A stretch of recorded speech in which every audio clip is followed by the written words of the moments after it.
All right. Before we begin, I just want to let everyone know that we are recording this so that anything that you say can be for at a later date. All right. All yours, Okay, Kevin. it's April 8th. Welcome to Community Board 13 Sanitation Environment Committee meeting. We have a number of presentations, which we'll try to limit to 15 minutes apiece if we can, and then 5+ minutes of questions so everybody can go home. The first presentation will be is Judith Inc. Oh, Alexis Goldsmith will be speaking. Okay, hello, Alexis. Um, Hi. you have a presentation that we give her hosting to show us the presentation on this? Do you have a presentation, Alexis? I do. Rebecca is not here, but if you want to share, I'll make you a co-host. Thank you. Can you see and hear me okay? We Yes. can see and hear you, but we're waiting to see you share your part of your screen presentation, so. Just waiting on permission. Yep, Yes. Okay, now I can share. Yeah. yep. Okay, I will be as quick as I can. Thank you for the opportunity to speak tonight. My name is Alexis Goldsmith. I'm the organizing director at Beyond Plastics. We're a national nonprofit advocacy group dedicated to ending plastic pollution.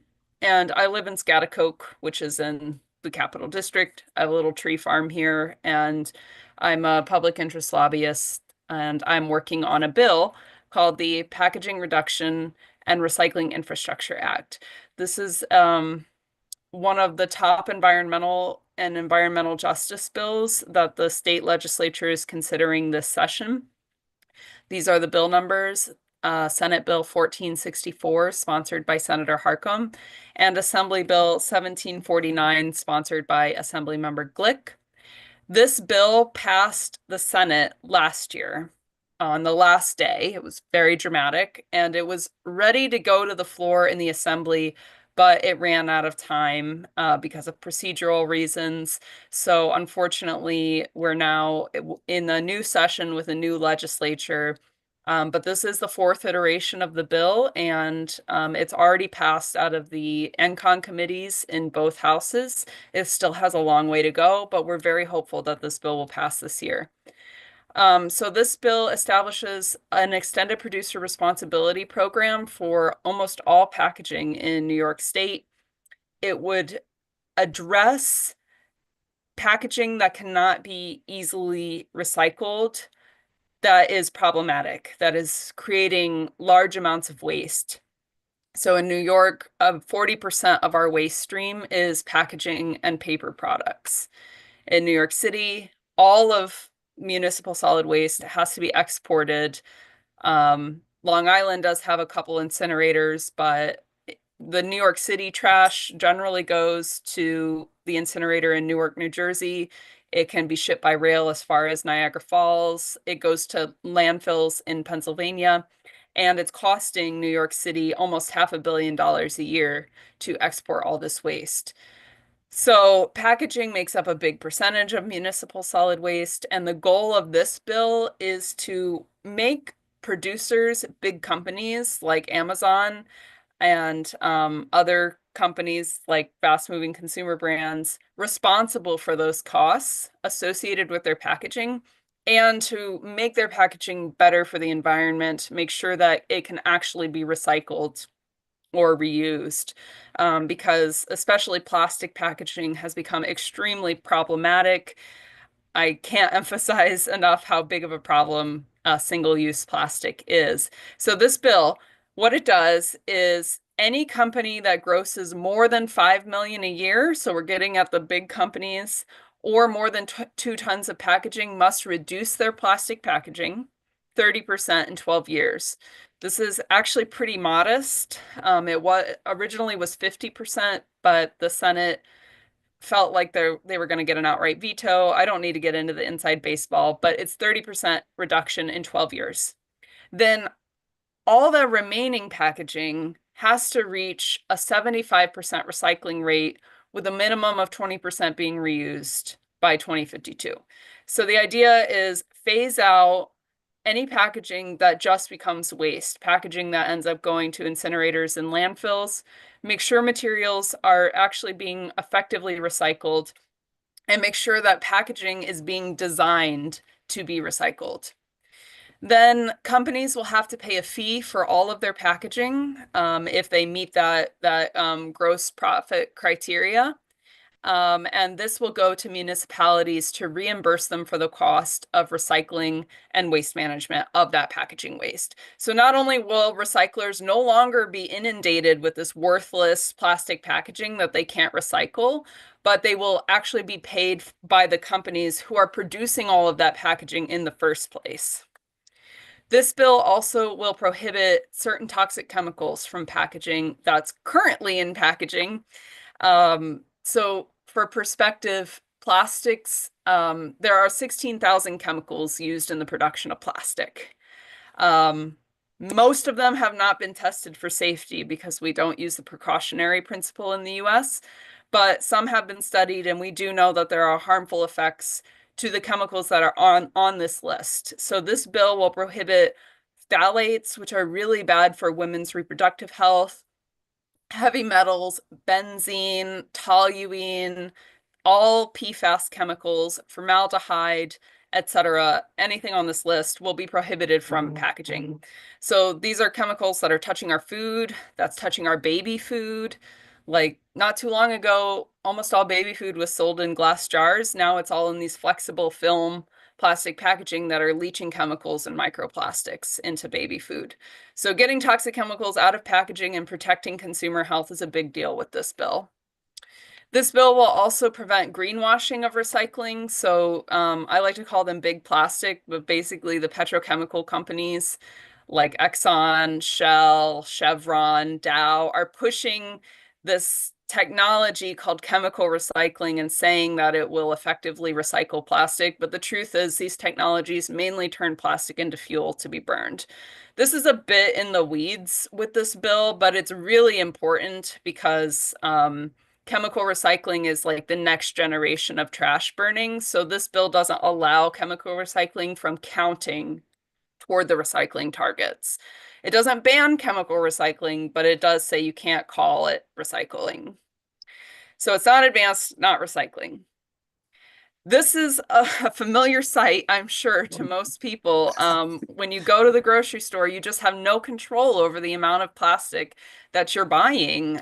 We really have very little choice as consumers, and that creates a ton of trash that is polluting our oceans, our land, that is turning into microplastics that we are all eating, breathing, and drinking. Microplastics have been found in the brain, in the heart, in the kidneys, the placenta, breast milk, testicles, the carotid arteries. It's associated with stroke, heart disease, early death.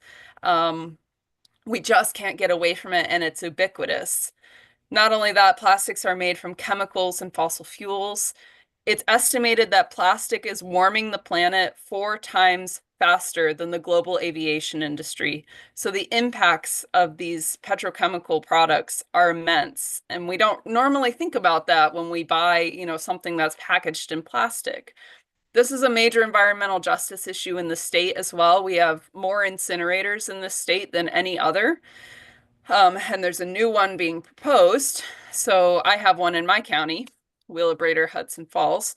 We burn 15% of our trash in this state. If we could reduce our trash by 15%, just 15%, it's conceivable we could close all of these incinerators. Plastic is the petrochemical industry's plan B. For Exxon, plastic and petrochemicals make up 80% of their projected future growth. So they're moving away from fossil fuels as a fuel and more toward turning oil and gas into plastic, which is translating into single-use plastics. It's a major environmental justice issue from cradle to grave. And it's mostly concentrated in low-income communities and communities of color, this infrastructure that is all used to make single-use plastic packaging. This is playing into a global issue of social inequality, of environmental injustice, where those who contribute the least to climate change are suffering the most from its effects, while big companies make profit billions off polluting the climate and producing all this plastic packaging that we have to pay to deal with. Plastic packaging that's dumped in other communities, or might even be openly burned in other communities, as the US is the largest exporter of plastic waste. We can't recycle our way out of this problem. Recycling just doesn't work for plastic. The recycling rate in the US for plastic is less than 6%. I would love to talk about the reasons why, but the long story short is it's technically and economically infeasible to recycle plastic. So we need mandates to reduce it. Also, as I said, this isn't a personal responsibility issue. This is a company issue. This is companies choosing plastic packaging and putting it on the market. And this bill is supported by the majority of the public. There was a Siena poll last year in New York State. A bipartisan 67% of voters support this bill. So that was a very quick overview of the bill, and I think I kept it to time. But basically, I'm humbly asking the community board to pass a resolution in support of this bill. Send it to your local assembly member, your local senator, and Assembly Speaker Carl Hastie and Senate Majority Leader Andrea Stewart-Cousins.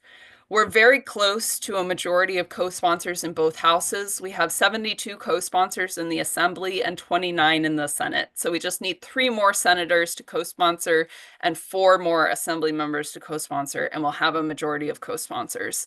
We're very hopeful that this bill will pass. However, we are up against immense industry opposition.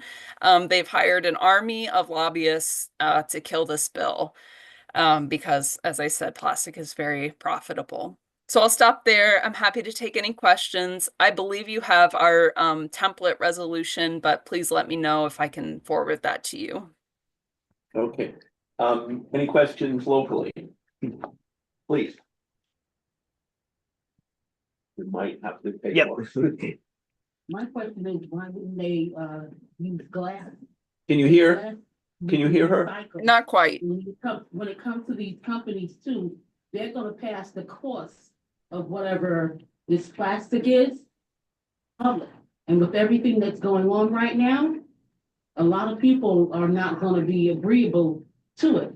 If you use glass you can recycle and use it over and over and over again. Basically, she's asking why isn't glass an alternative in your bill? Glass is definitely an alternative, and it is not prohibited by any means under the bill. And you're right, glass can be recycled.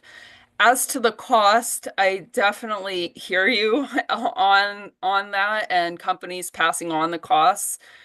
I think that's very dirty of them, considering they're making billions in profits. But we have looked at EPR laws that have passed in other states and other countries. EPR has been around since the 90s, and there's been no significant increase that can be attributed to the cost of the packaging. There is a memo from Consumer Reports that says there will not be an increase.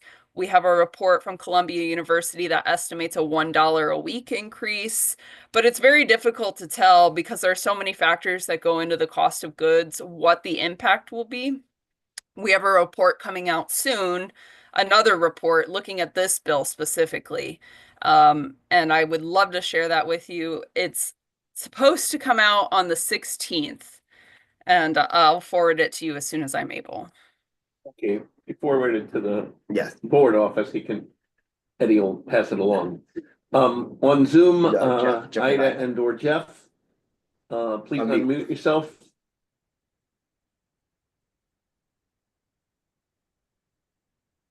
Let's see.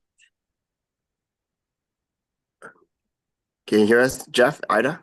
Okay, I second what Charlene has said. We are a shorefront. First of all, we're a shorefront community, and after every heavy rain, our beaches are filled with floatable debris, with loads of plastic, styrofoam, doggy poop bags, my favorite one, straws, you name it. So this is, of course, a concern to us.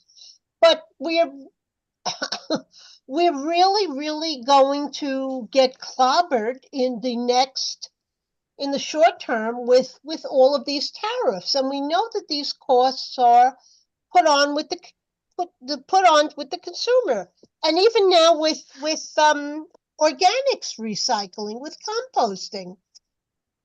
I don't know what to do with my compostables. We live in apartments, okay?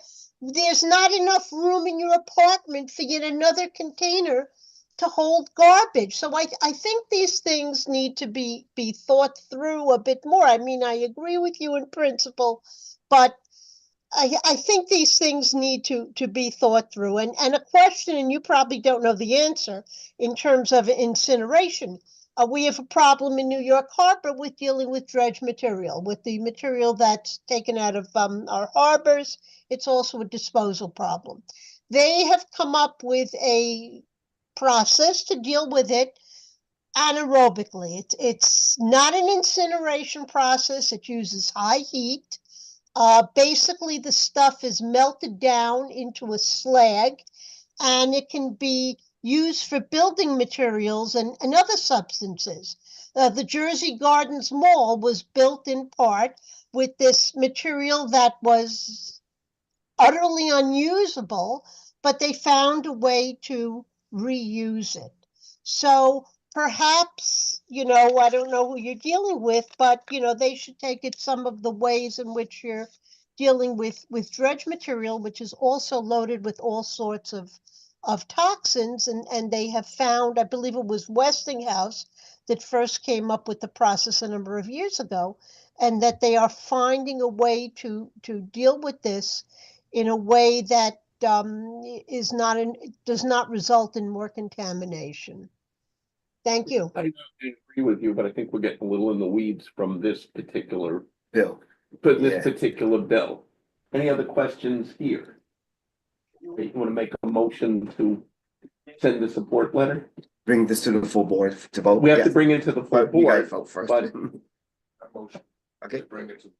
Okay, Yeah. so, Barbara, you wanna read the people who's there? Oh, there's only four Oh, people. I'll second it. All right, It needs a second. no, you made the motion. He Oh, I said- made, Yeah. yes, So, Mark, I made the motion yes, to send the okay, so support Mark, letter.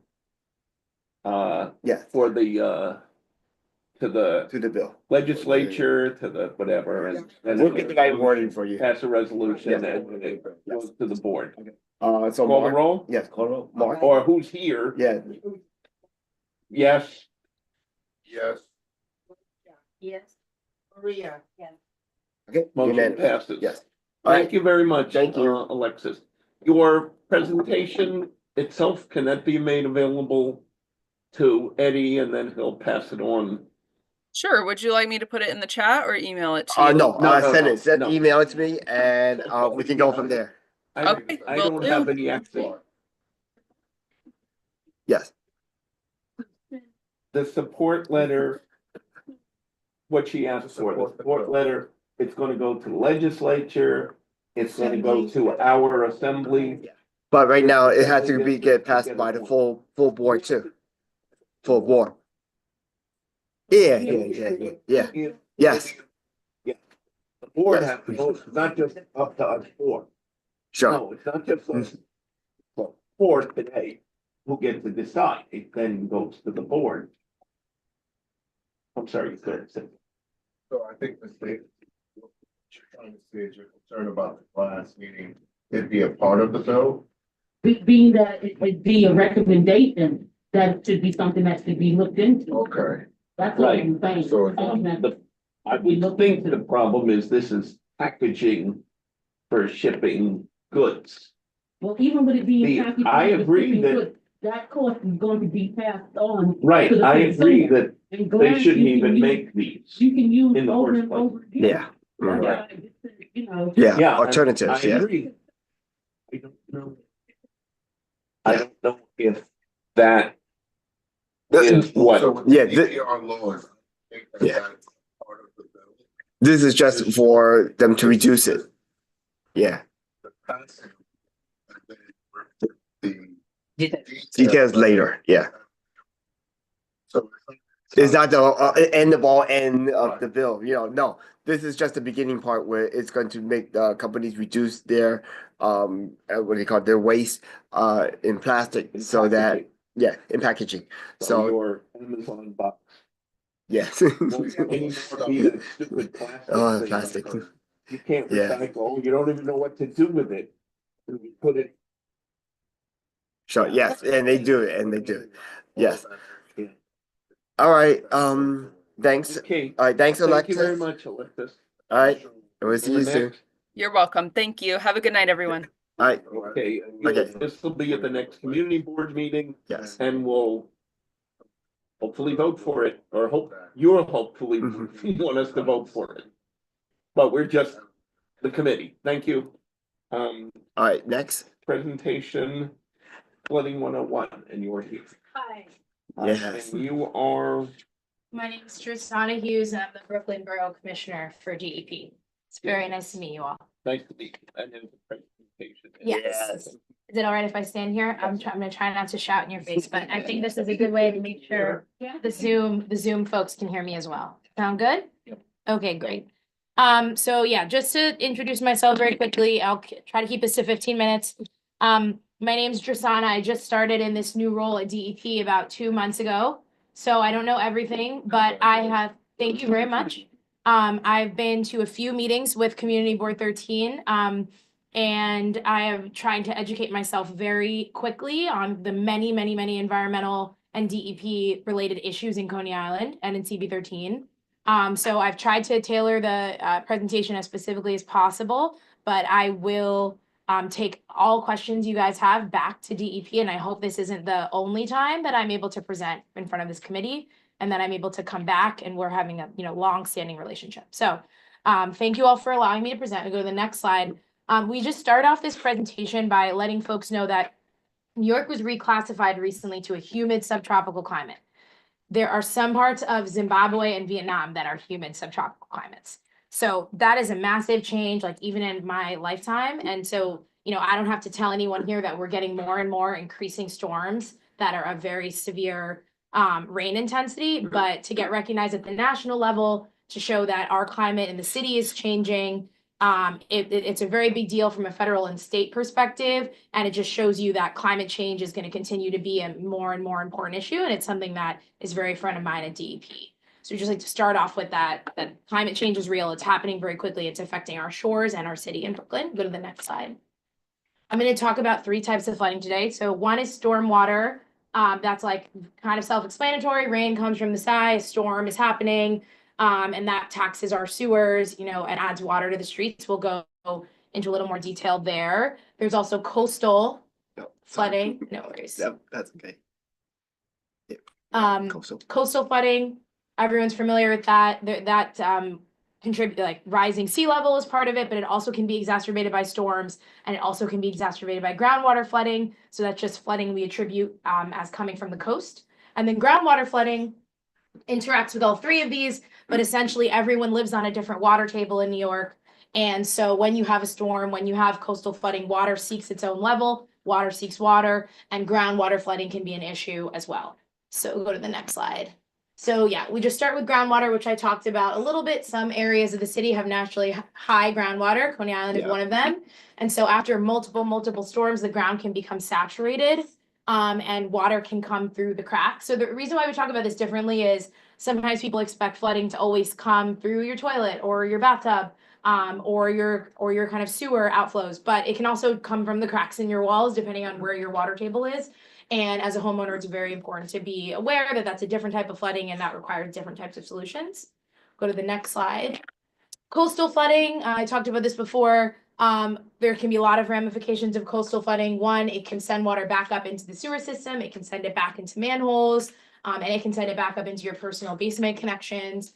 So there's lots of things we can do to combat coastal flooding that I'll get to later in the presentation that I think are exciting developments. Go to the next slide. So you press play here. This is just an example of how coastal flooding can be incredibly aggressive. I don't have to tell anyone this here. This is Red Hook. So this is an excerpt from a very intense flood. And you can see the coastal flooding makes it almost all the way up into the neighborhood fully. So it's something that we do models of and all the coasts in Brooklyn, and we're trying to develop unique solutions for. Go to the next slide. You might have to click out of it. And then, yeah, there you go. So there's separate sewers mostly in CB13, so I'm not going to spend too much time on this, but 60% of New York City is combined sewers. So what that means is when you flush your toilet, when you wash your hands, when you do your washer dryer, that goes to the same sewer as water from a storm. Now, doing a during dry weather, which is what we call, like there's not a storm, that's not a big deal. It's not something you would notice in your day-to-day life. During wet weather, when there's a storm, both of those things can interact. It can overflow the system, and you can get sewer backups. In some cases in Brooklyn, people get sewer backups of wastewater into their personal basements. Very, very, very distressing, very, very, very bad. And so we're going to go through some ways the homeowner can try to prevent sewer backups and talk a little bit about what the city is doing to prevent this as well. Go to the next slide. So we'll start with the city's toolkit, then we'll go to the homeowner. So the city has a few resources at our disposal that we use to combat flooding. We call it gray, green, blue infrastructure. And then we're trying to implement ways to real-time monitor flooding, which is a very exciting development as well. So go to the next slide. Gray infrastructure is just a fancy word for sewers. Making sure our sewers are up to date and our sewers can handle the increased capacity is really important because sewers work in 98% of rain events. I always tell people this, like, it may not feel that way, but most rain events are handled by the sewers, and making sure we have healthy, protected, clean, and fortified sewers are very important. So the sewers can handle up to 1.75 inches per hour. So when we get to storms that are above 2 inches per hour, that's when we get in hairy territory. That's where we may want other tools involved to help us manage the increased stormwater because the sewers can get overwhelmed once it gets to that level. And even though the sewers are great, they handle 90% of rain events, that still doesn't mean they're great everywhere, and it doesn't mean we need to improve them. So DEP's 10-year capital plan includes $8 billion in increases for the sewers. I think you guys are going to hear a little bit later about some of the upgrades going on in your community. And over the next 5 years, we're investing $4 billion. The sewers definitely are our first line of defense. So making sure we upgrade them is very important to the city. Get the next slide. Green infrastructure is this kind of second tool that we use after gray infrastructure to observe stormwater. So it's things like rain gardens, which you can see here on the left. And this is a green infrastructure median in the middle of the road. So these can hold water before it reaches the sewers. So that's great because I talked before about once we get to that 2 inches per hour, the sewers get overwhelmed. So if there's anything we can do to take it below 2 inches per hour and prevent sewer backups into someone's basement or prevent excess flooding into a neighborhood, it's worth it. And so we are implementing green infrastructure a lot across Brooklyn.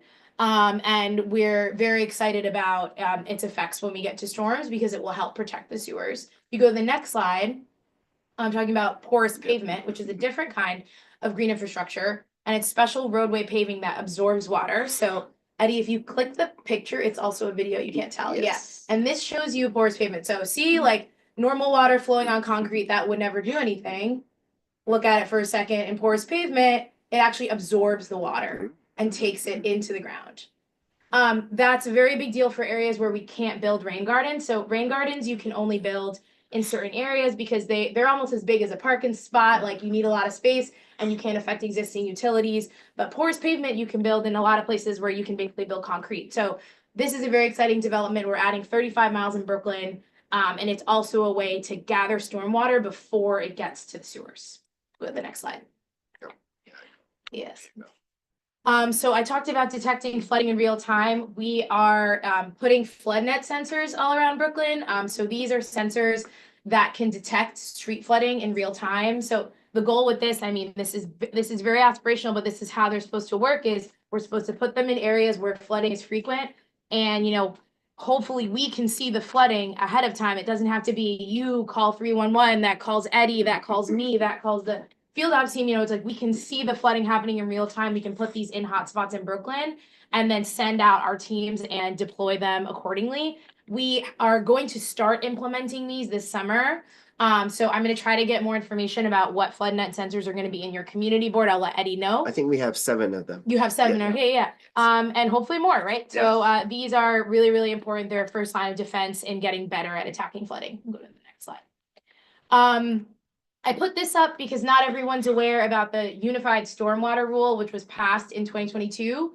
And this says that basically new and redeveloped properties that come into the city, rezonings, must manage stormwater on site. So there's specific rules depending on the building, but this is a big deal because if you're coming in New York City, you're building a new building, you're getting all this new housing, you're getting a lot of benefits from being in our city. You should be giving back in the form of managing stormwater for your additional development.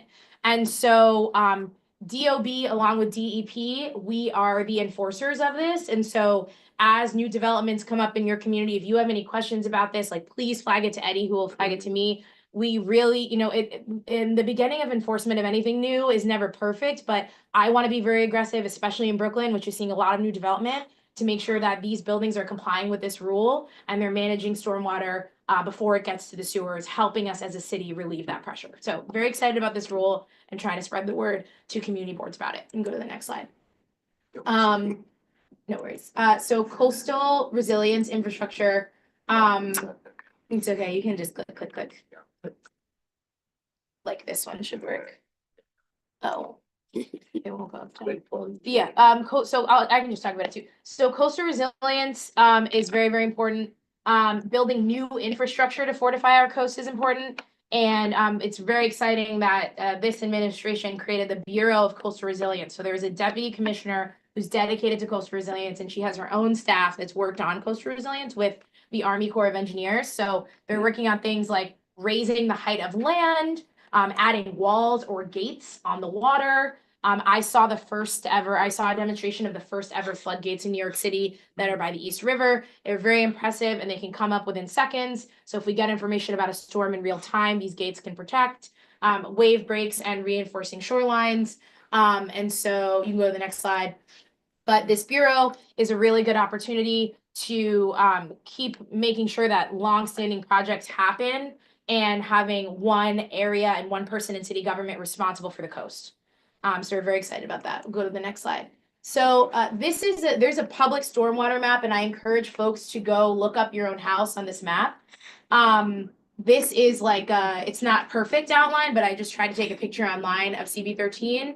And so the orange on the edge is just like kind of identifying that it's a coast, but dark blue and blue means that the way the land is orchestrated there, we've seen very, very, very, very heavy flooding in those areas.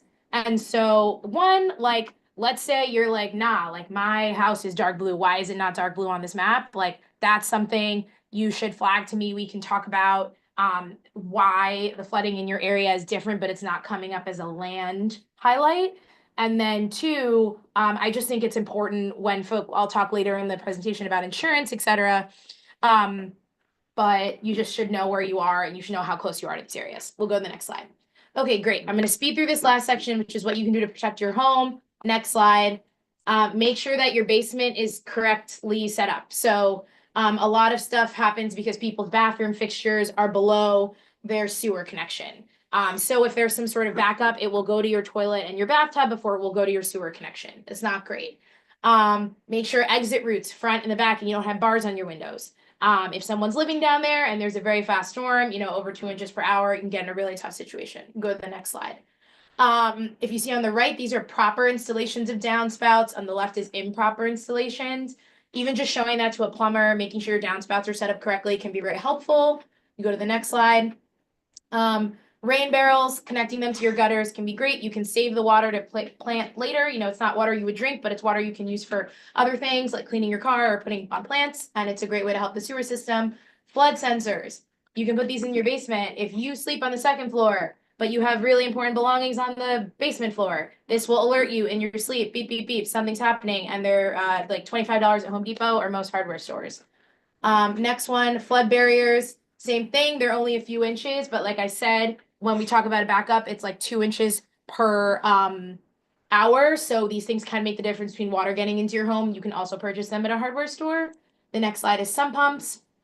For folks who have very frequent flooding, I'm sure you're already familiar with this and what it is.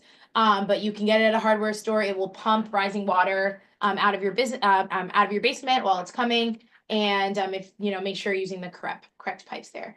Okay, this last portion is just some things we as DEP are asking folks to do to help us as a city, because this is a continually difficult challenge. And like I said, the climate is changing. So one, when there's a crazy, crazy storm, this is not as applicable to you guys because you have separate sewers.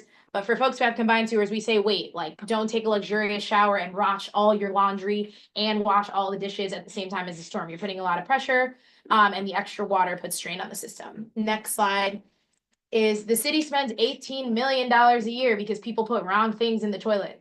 So when we talk about government waste and we talk about not trying to waste taxpayer dollars, like, please make sure we're putting only the right things that we need to put in the toilet. This is a very real expenditure that DEP could be spending on improving the sewers and other things. Go to the next slide. I don't know how many folks are familiar. This November, we had a drought. It was the first time we declared a drought warning in over 20 years as a city. So changing climate doesn't just mean more storms, it also means more droughts and extreme weather. So conserving water and making sure, you know, those of you who pay water bills, like, probably want to do that anyway, but conserving water is, like, very, very good for the city. Cool. So last thing is, if you want to download this app, it can tell you when, like, water is above 1.52 inches per hour. That can be helpful. Go to the next slide. Making sure you have insurance, flood insurance if you can, and then also riders, if you go to the next slide, that are for sewer backups, and for your sewer service lines, can be very helpful. And really can make the difference between you spending, you know, $10,000, $20,000 and just $15 a month. So we really recommend it. And then here, sign up for this to hear about emergencies. And the next slide is how to reach me and DEP. Thank Cool. you. All right. Thank you. Any Yes. questions? Wait. Let's see. Yep. Mr. Davis? Okay. The new buildings and stuff that are going up in the community, would not their proposal that they present have something in it where they would, get approval, or how they plan would deal with our DOB and DOP? They're supposed to. It's They're supposed to be in the proposal. And here's the thing, like, I'm trying to get smart on this rule because it's very confusing. Like, if there was an existing building there before and then you're making it newer or taller, they don't have to have stormwater management. But if it was a vacant plot of land before, like, there's all these differences. But you should, like, ask Eddie, and Eddie should ask me, and we should make sure any proposal that comes before your community board that has to do unified stormwater rule is doing that. I'm not, like, completely fluid in all the ins and outs of it. But it's something that we need to be double checking, triple checking as a community now that they passed this rule. Gosh, So. No. So sorry. my question is because they have something, a proposal Yeah. that's going on right now in reference to building a shelter. And it's also a proposal for the casino. Those are areas that don't have any buildings on it right now. So would not this have to be taught? I don't know, because are they industrial? Like, I have to check. I have to check. Yeah, I don't want to say the wrong thing. Problem is, if it's an as of right, I'm sorry, if it's an as of right building, it doesn't come to the community board. What comes to We the should just community check. board is only if it's a ULURP or if they're asking That's right. for something. Otherwise, if it's as of right, they don't have to go to the community board, We can check about. but they do have to go to the building department. Now, what Yeah. this law. you said- DOB would be Okay, on it, right, yeah. but you said this was 2022. too, correct. So a lot of what's already gone before up, the new 2020. Neptune, like Neptune and West Sixth Street, for example. That was started well before, so whatever their permit. Yeah, if they're before Well 2022. before any of that, so I don't see where they're putting the water, because they really are the full footprint of their property. So I don't know what they're doing. Before 2022 is the subject of this. But I'm happy to check. Yeah. It's a shame. You gotta start somewhere. And our constitution doesn't allow you to, will make a law All right. going back 20 years starting, only from whenever, Defeat the purpose of what they're trying to do. for anything new. I would imagine it's all they can do for moving forward. There was one proposal, like one of the phases, phase 3 or whatever, Yeah. that discussed the retention under their parking lot and other things. They needed a ULURP. So it did come to the board. So at least one newer project is gonna do this idea of dealing with the stormwater, but So dealing with DEP's multiple layered approach, with the gray infrastructure, so I happen to see some of the sewer workers on my block, so I live like on the west end, like a little bit further down. When I spoke to the worker about the flooding in my area, they were telling me that because the pipe or the system, I guess you would consider that the gray Yeah. infrastructure is already established to where the pipes are at their capacity. Are you guys, well, is your department DP coming in to, when they say upgrade, what does that upgrade entail? Because I was told that they can't do anything more with the size piping that we have out here, that basically our sewers are at capacity. So with the new buildings and new respective buildings that are coming to this community, what are they gonna do about that? Flood warnings and do all of that, but at the end of the day, it's not gonna, because you would have to rip up all the streets out here in Coney Island in order to, facilitate the flood the flood capacity that we do deal with out here. It's really heavy. I don't want to say the wrong thing about the particular like sewer work that's going on in your neighborhood. And like, I also don't, I'm not sure if what that person said is accurate. So I'm happy to look back on, like, if you give me the cross streets, like, I'm happy to. Is this right by the school, PS We're 188? By 188, down at that end, it gets really bad, like. Let me give you a quick, Streets are all let me give you a quick history about that. What happened was, those pipes were put in 100 years ago. The height of the water has gone above that pipe level now. So anything that's flooding will not push out into the creek side. So what they have to do is raise the pipes or the street. And with that, it's a very costly thing to do because you have to now move the buildings up too. Because as you move the street, that's where the water's going to, into the buildings or onto the side. And because they can't do that, they have to figure out whether to put a pump in or put something that will push the water out. Because once the water comes in and everything, like you said, it fills up, they can't do anything with it at that time. The fact of the green infrastructure, my thought or thinking would be, how far is that going to be implemented? The green infrastructures, I've seen them as far as West End, they go all the way down on Mermaid. And I've seen some on Neptune. I don't see down. I don't see any of these porous pavements that come down any further than the business district area where there are private homes too that are impacted by the floods. And I'd like to see in front of my house a nice green space. So like, yeah, I can ask, like rain gardens are hard to request locations because they're specific. There's like all these requirements for you to build a rain garden that have to do with utilities and the environment and where, you are in the water table and yada yada. Porous pavement is easier. In either case, I'm happy to ask both about what's upcoming construction or what we're planning to or lack thereof. And same with porous pavement. Okay. Yeah.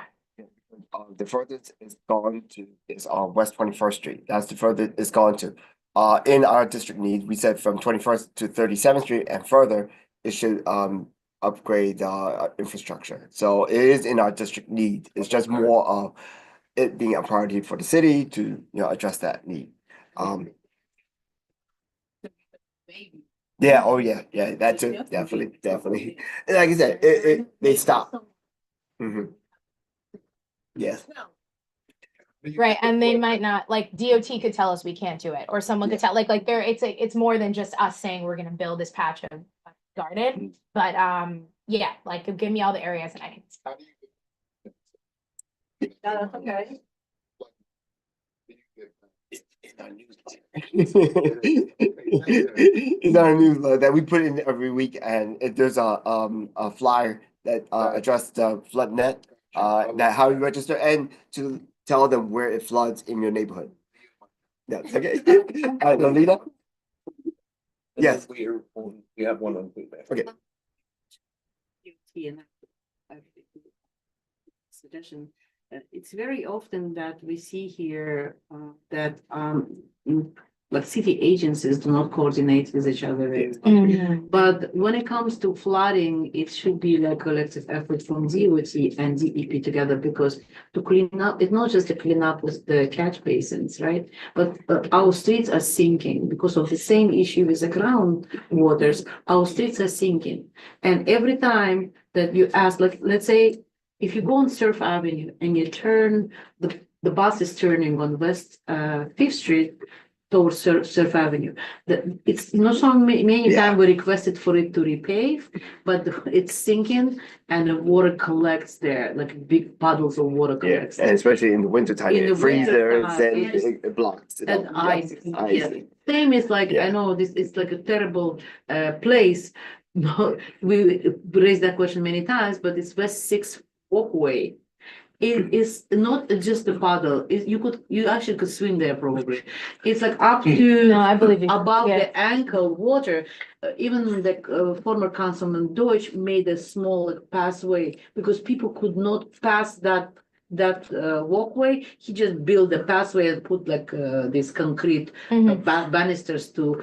But the water there that collects, so many times we ask to repave, but who will repave? It's DOT. And then the catch basins always Yeah, catch all the that catch. garbage. So it has to be a coordinated effort. Otherwise, it will not work. One will repave, but not catching. Yeah. It has to be Understood. And just to give DOT some credit, like DEP has had a lot of turnover in their Brooklyn staff, and like I know the DOT Brooklyn Borough Commissioner. He knows me. We talk every other day. Right. So I'm sorry that that's been your experience, but I feel really positive and optimistic about our The ability to coordination. do things together. That's Yeah. excellent. I mean, maybe it's a new wave. Yeah. With young Okay. people coming in charge. Got someone on Zoom. Ida, Ida? probably Ida. Probably Ida. Ida. Yeah. With all due respect, these are Band-Aid solutions. We are a peninsula. We are surrounded by water on three sides. We have outfalls, stormwater outfalls that empty onto our beaches, that empty onto Coney Island Creek. The outfalls are supposed to go to the Knapp Street water treatment plant. The capacity of that plant has not been upgraded since the 1960s. It's still 110 million gallons a day, and wet weather capacity is double at 220 million gallons a day. As you noticed, we have more development in the area. We have less open space to absorb stormwater, and what happens is we get more of our stormwater diverted to the outfalls and all the garbage on our beaches. So we're getting screwed there, and we're getting screwed in the way that other communities do not get screwed. We have blue sky flooding, and as Eddie mentioned, the stormwater comes up through the storm drains because the outfalls need to be raised. We flood here. Our only protection against flooding is the beach. There is nothing done to the beach. We watch the sand just blow away over the boardwalk with the tides. We've been hollering about it for years. Nothing gets done. Every time there's a hurricane, all we hear is grab your go bag and run.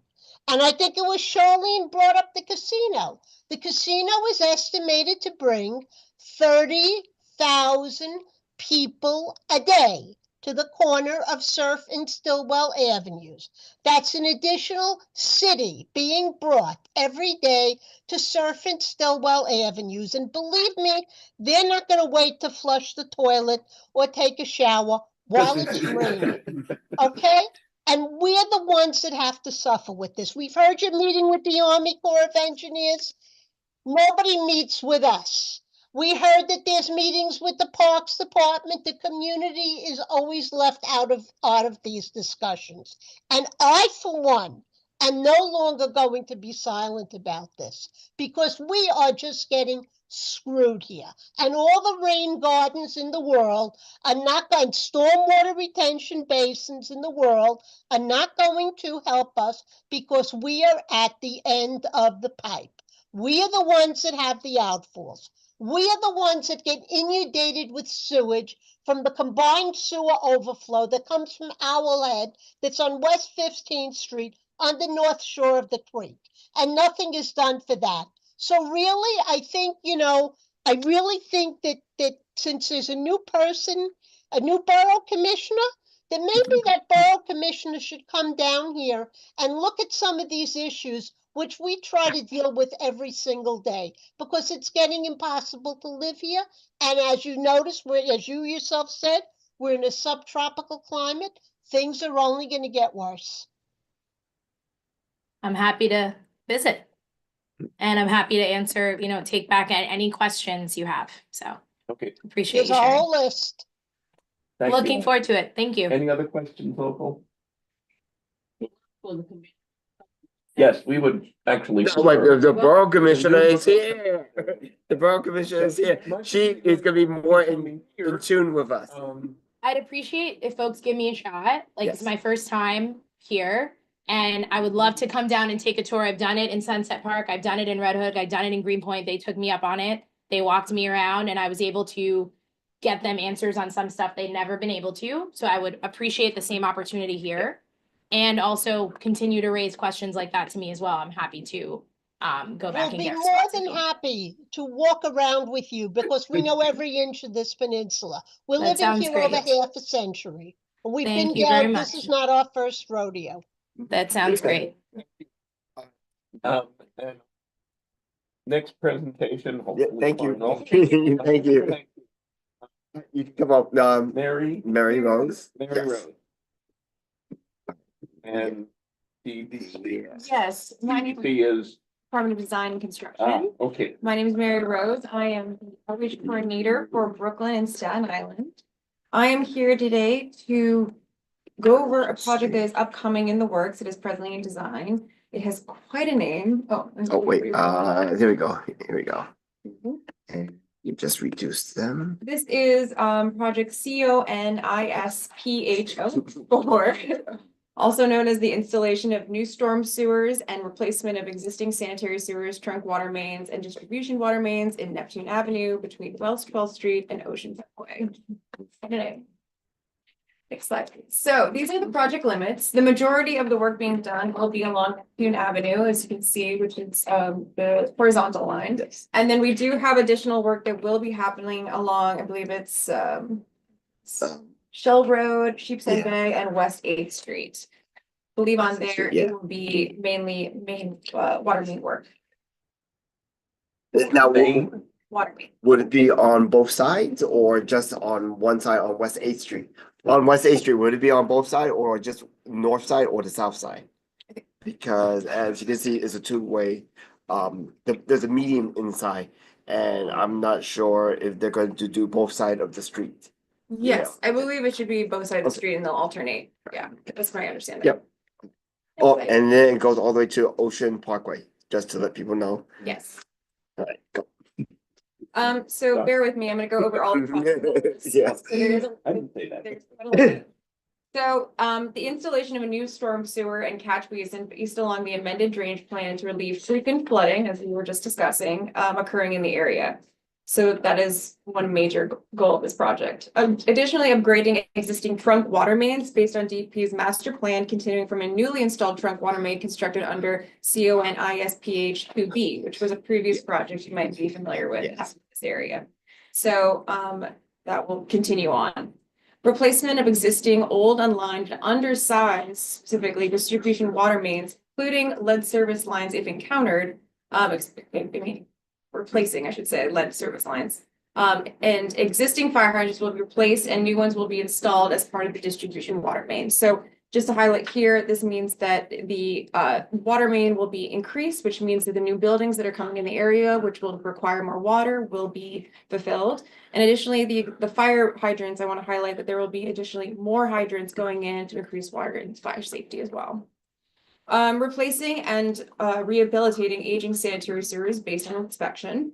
Curb and sidewalks affected by utility work will be replaced in kind with new ADA compliant procedures installed in every based on utility work. So if we are touching a corner or a street that has utility work in it, we will be replacing it with the new ADA accessible pedestrian ramps, which are quite nifty, if I have to say so.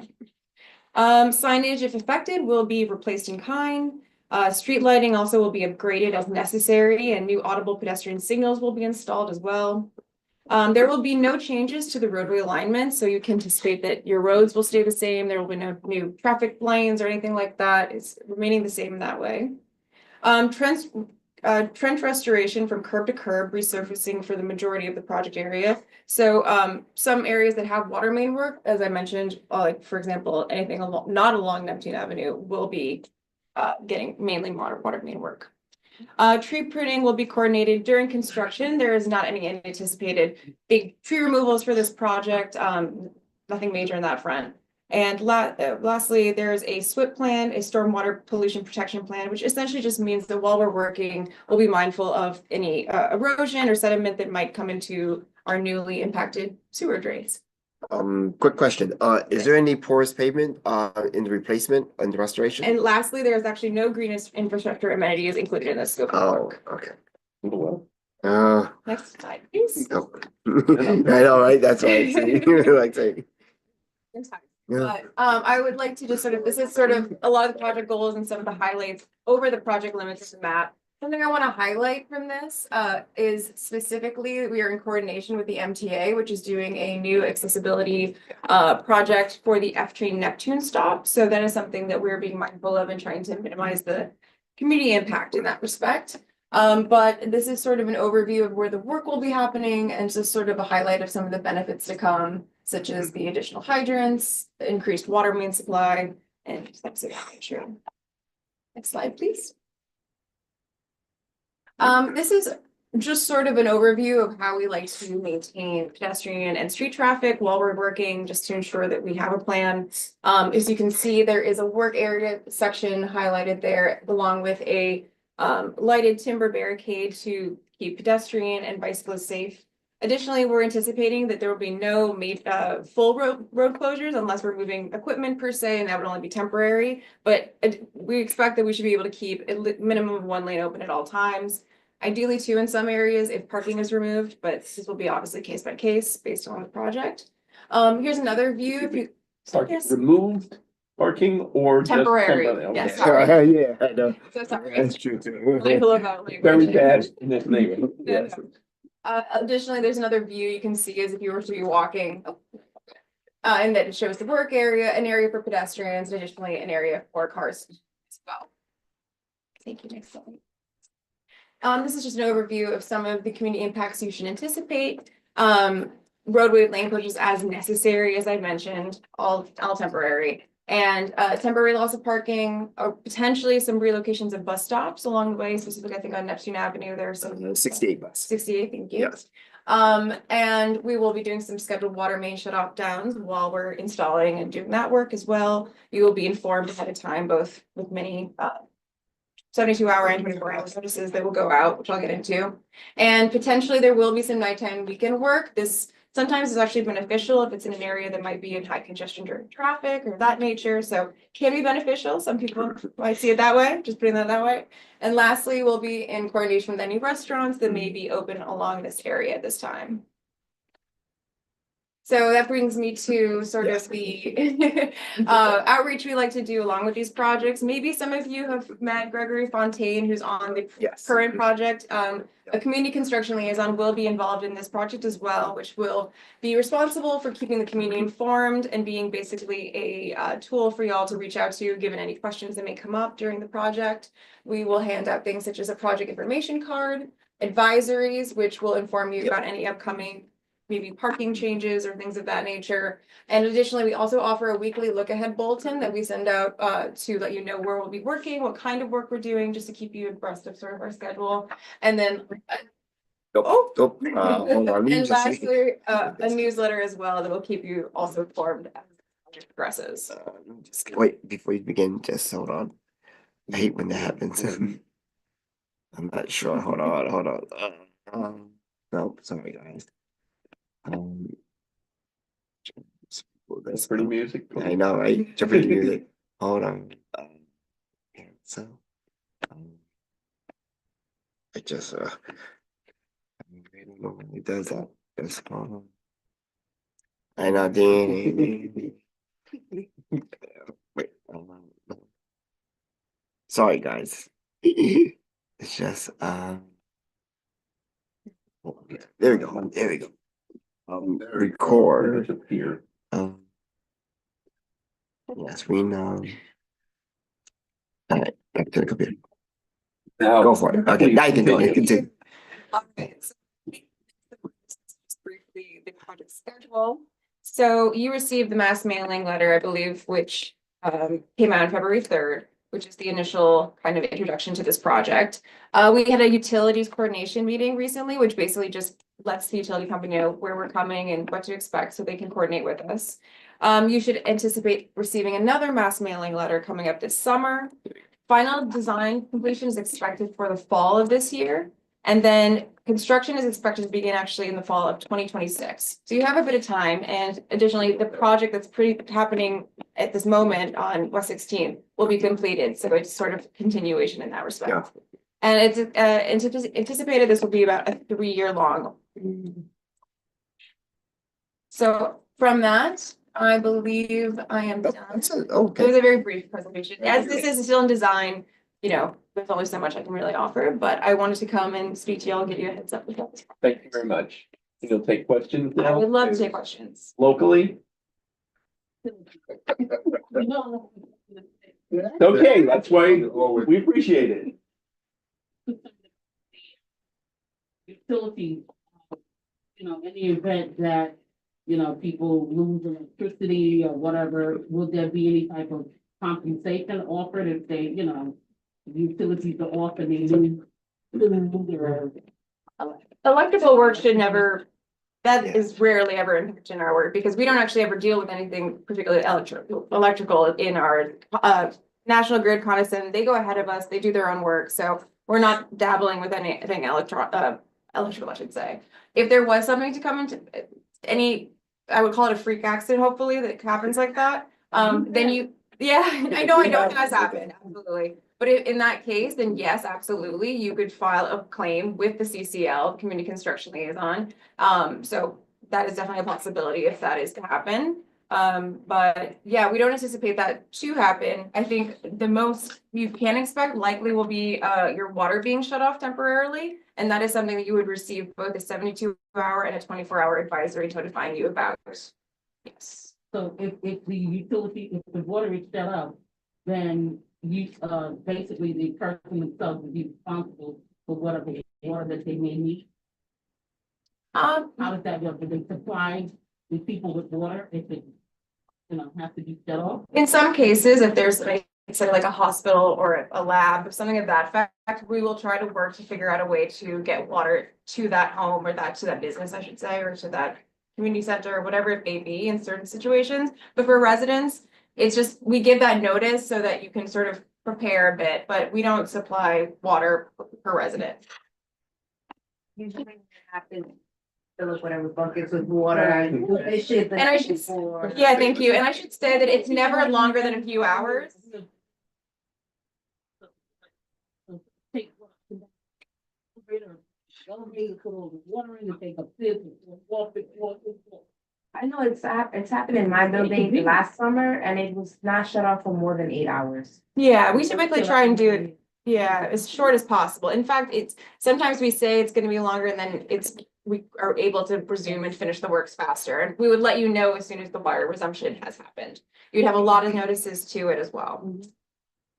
I have a quick question, maybe not that quick. You mentioned that it usually takes a few hours. So, you know, when any water shutdowns in any building, you know, people forget to close their faucets and pipes, and then the water starts flowing, and then you get flood on all the floors and things like that. So will you be contacting the individual buildings or individual residences just, not just to send a letter to community board, but will be Oh, yeah. individual buildings affected, contacted, because the management would have to distribute and like remind people. Absolutely. That's number one. Number two, after any water shutdown, even in a regular local, but not to this proportion, the water that's flowing afterwards is usually It's dark, very, yeah. very toxic, nasty, or whatever. Is there any, I don't know, many measures that is put in place so that water will not flow into faucets? Because I know even in the regular shutdown water, it could just flood the spoil the faucet, and all these particles are going to your air, including anything in the faucets, the aerator. So do you have any measures to make this water just sort of clean or filter that water before it Sorry, goes guys. into the people? Don't burn up those. I don't know if we have anything that's like a measure per se. I do understand what you're saying, that sometimes Right. when you turn on your faucet, the water's a little funky at first. I think that Little.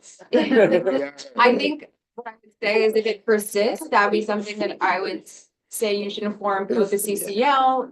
That's something that we can investigate to make sure there is no issue, but my hope is that it would run clean just in a few minutes. I don't think we were anticipating anything that would impact pipes so dramatically that it would last longer than just a few And seconds. two more questions. So nighttime, you Yes. mentioned that it's gonna be nighttime works. Possibly. Possibly.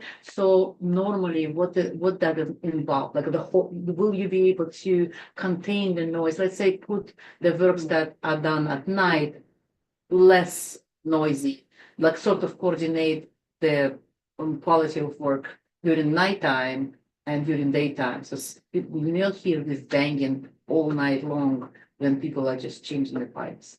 That's question number one. It will be just a sort of not some question, but more suggestion.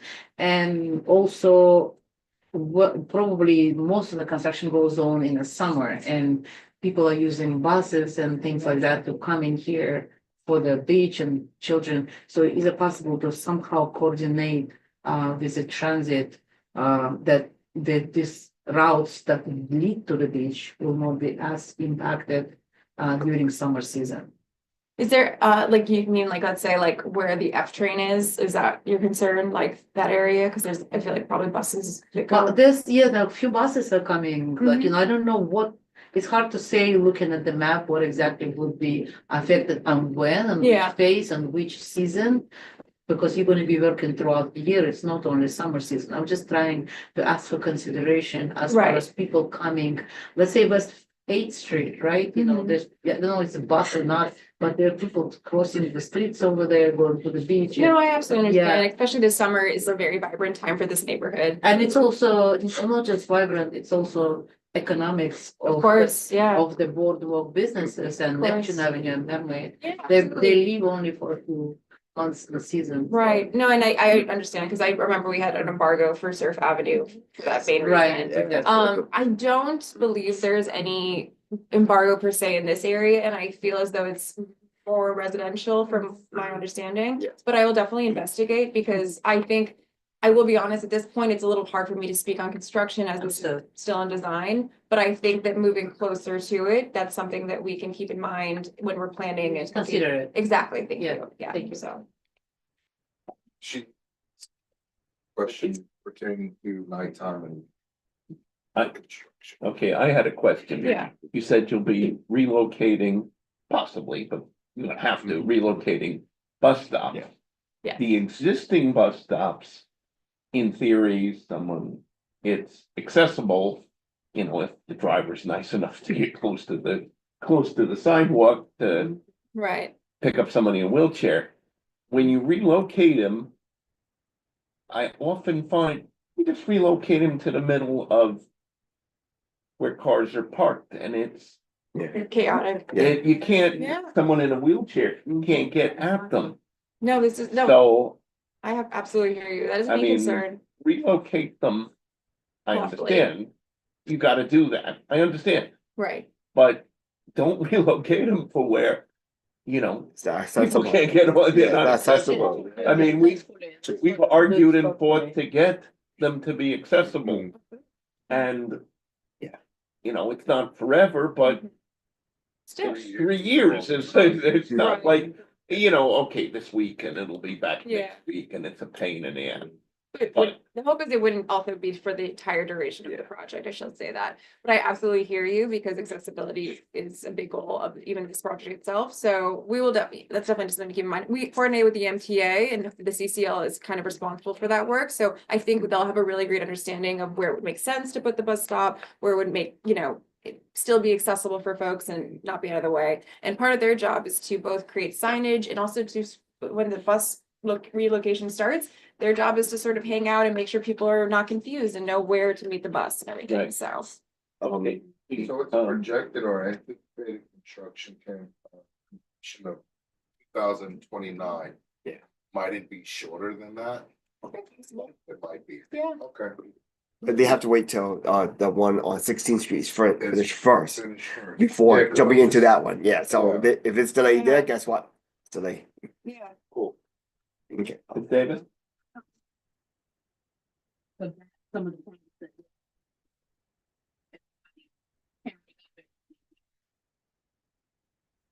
Big issue. Yeah, rat mitigation. Any construction. Yeah, absolutely. Section, the Takes water, quite- yeah, the water, yeah. But that's a really great question. I'm not 100% sure what that goes into rat mitigation, but I know there is a lot of discourse on it, both with EDC and other agencies. So I'd be happy to look into that because I'm now curious myself as well. But I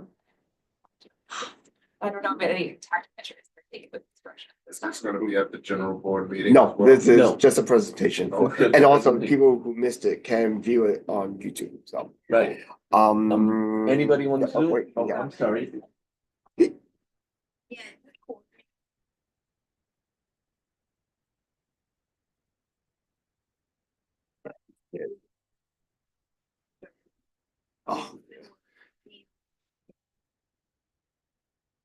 Oh,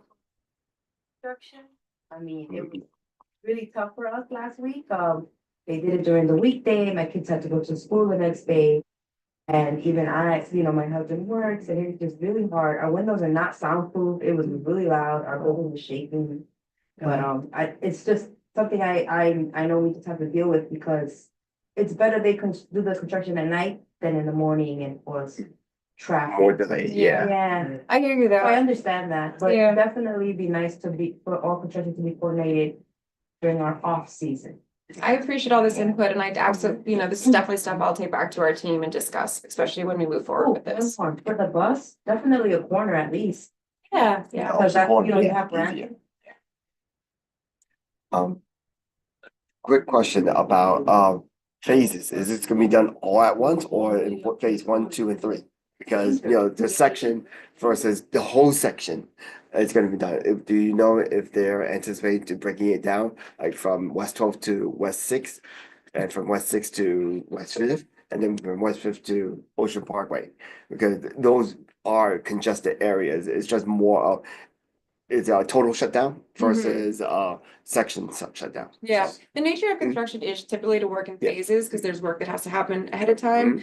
However, again, it's a little tough to say based on, I don't know who the contractor is or anything like that. This is all kind of in the future ethers, but the community construction liaison would absolutely be the person that when it does start to happen, they would keep you informed of where they're gonna be, what the plan is. And my hope is that it wouldn't be some overwhelming thing where they're in every part of the project limit. It would probably be planned out and you would know where they're gonna be. Last question, will it be any hotline of any issues if arise? Will be a person who will be responsible for hotline if something going on? Yeah. Yeah. Won't be out. Yeah, that's the SCCL, community yes. construction liaison. So Uh-huh. if there's any emergencies or anything like that, they're the point person. Yeah, exactly. And they're great. They're excellent at their job. So, yeah.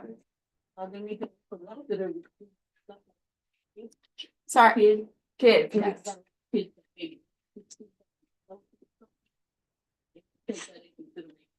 Absolutely, yeah. Pedestrian safety is a major important thing to keep in line with Neptune Avenue, which I know is a pretty busy area.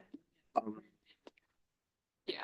Is there any way of us trying to push in for the green infrastructure of the porous pavement? Because hearing that it's gonna work on West 16th Street, because we do have it here, it's only, if this is gonna tear up the whole street, why shouldn't we put it in, as if we're tearing it up? the porous pavement, at least that part. You know, the, what do you call it, the green garden, that's something else because it's table line, but, to have porous pavement, I think, you know, like I said, we could be the guinea pig again, you know, and just see if the new contractor can put it in. I mean, I don't know how much more it might cost, does anyone know? I mean. It's expensive. It is expensive. See, hoping that it will go down eventually, but you know, by the time Yes. you can do it, yeah. I know, yeah, okay, yeah. I was gonna say, I was like, we're kind of. Yeah, I know, bumping his lead yeah, on that money, one. yeah, and money too, yeah. Okay, right, so. Right. Thank you. Thank you very much. Thank you. All right. Do we Wait, have any unfinished business? yes, some unfinished business, which we are gonna bring to the general board meeting is composting. We all have these questions, yes, yes, we have all these questions, which, we cannot answer tonight because, we don't have the guest speaker here because we had 3 of them tonight. So, we will bring that as our, one of our presentation for, board, general board meeting in April, okay? So, All right. don't worry, yes, Any I know, more that was the unfinished big business? question. All right. Any new business? No. Oh, wait, make a motion, guy. Motion, please. Okay, Motion. okay, all right, Yes. all right. You got it. All right, thank you, guys.